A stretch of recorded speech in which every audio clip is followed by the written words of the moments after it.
Evening, everybody. Icy here.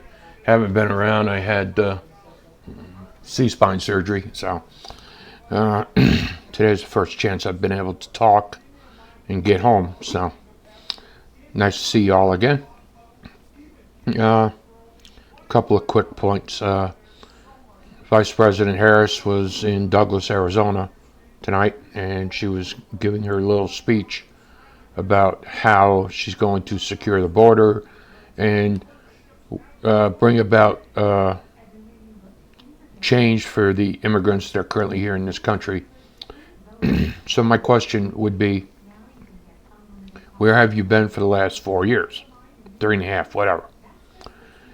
You and President Biden used executive orders and rescinded every single security program, whatever you want to call it, that President Trump implemented to keep our borders safe and illegals out of this country.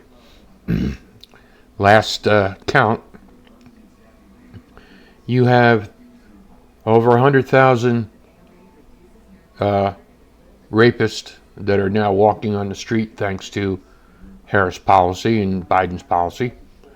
And you have tens of thousands of convicted murderers that were let free to roam the streets of America. So, how are you going to secure the border there, Ms. Harris, when you didn't want to do it for the last 3.5, 4 years? And I'm listening to you, and it's almost deja vu because you spewed pretty much the same nonsense when you were running for Attorney General in the state of California, and you were lying to the citizens of California, and especially to the California Highway Patrol, who you got to endorse you, and then you turn around and screwed them, big time with your policies. So I don't trust you.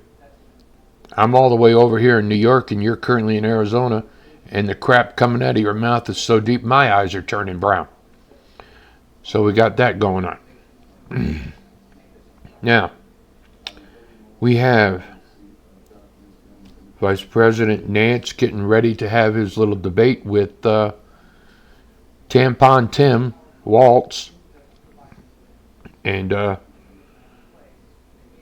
it's going to be a bloodbath because Waltz is unarmed. He's a communist. He truly is a Manchurian candidate. He has more loyalty towards China than he does the United States. So, as a socialist goes, he's number one.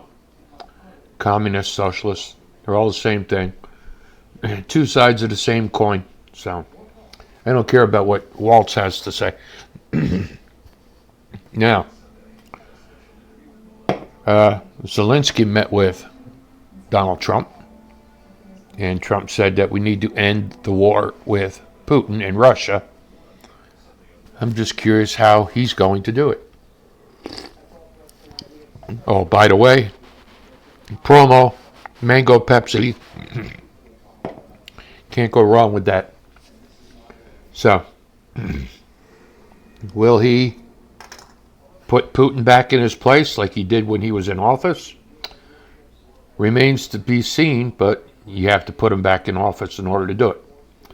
Now, a lot of people out there are saying how they lost confidence in Trump because of his rhetoric. And, he's sitting and insulting former Senator John McCain. And then Trump made statements about military personnel are losers. Okay? I'm retired military. I never thought of myself as a loser before. But it can be viewed that way, depending upon the situation. You have to forgive me. It's hard to talk sometimes. So what I would say is this. Has Trump said stuff that is inflammatory? Yes. Has he said stuff that pisses you off? Yes. Has he said stuff that insults you? Yes. No denying it. However, Look at his actions, not his words. Did he try to keep every word that he made to the American people when he was president? Yes, he tried. Now, he can't do everything because you need the House and the Senate to support you on these issues. So he didn't always have the support in order to accomplish the things that needed to be done. However, he had the lowest black, Asian, Latino, and female unemployment in U.S. history, which is a plus. Businesses were giving out bonuses to people that they never gave before. Why? Because he lowered the corporate tax rates to where the companies were actually making money and could afford to actually give their loyal employees a bonus. So that's a plus. He secured the border. Yes. It was the most secure the border's been in decades. So, is his rhetoric aggravating? Sure. Why not? Most New Yorkers, when they speak to other people, piss them off anyway. It's a family trait. New Yorkers, we speak our mind, and we don't care, what you think. And that's just the way it is. So, don't look at his words, don't listen to his words, look at his actions and what he has accomplished and what he could accomplish again. Now, take this into account as well.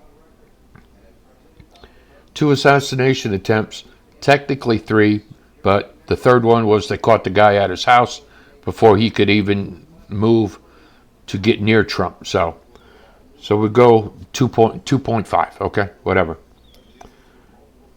Why? If you listen to the rhetoric coming from every Democrat, Trump is a threat to democracy. Trump is a threat. Trump is a threat. Trump is a threat that needs to be eliminated. Joe Biden's words, not mine. Stacey Plaskett, representative, said Trump needed to be shot. Celebrities like Madonna said blow up the White House. Okay? So the question you need to ask yourself is this. Why are all these people so aggravated with Trump that they want him to have bodily harm? Because he's going to expose them. He's going to expose the true swamp. And if he gets in this time, and I hope he does, these people you watch, they're going to start running.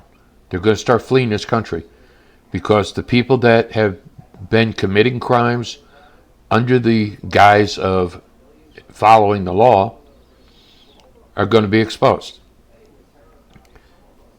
How the heck can you go into a job that pays $174,000 a year and within 5 years become a multimillionaire? It's practically impossible unless you're doing something under the table illegally. AOC, she could barely afford rent. Now her net worth is over 10 mil. Nancy Pelosi flat out said that it's perfectly fine for her to have inside information because she is a congressional representative. So, go figure. These people are making money and living the high life while you're struggling. Now, if these people are multimillionaires, and most of them are, why are we paying them a paycheck? Why are they getting lifetime medical and dental after they leave office? And they could leave office after 5-6 years, and then they get lifetime benefits. I think that they have to stay in office for a minimum amount of time, and then they get the same thing that everybody else gets. You pay for your benefits at a reduced rate. Now, no more freebies, but that's me. But that's something to think about. If Trump is exposing these people, and they know he's going to expose them, they want him dead.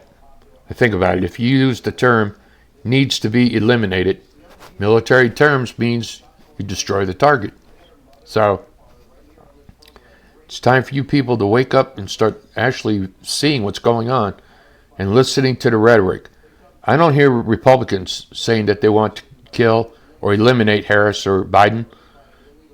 They want to remove him from office. They want to vote him out. But none of them have ever used rhetoric where it's actually demeaning and insulting and inflammatory to the point that you got two attempted assassination attempts already because of the rhetoric being spoken by Democrats. Go figure. I see out.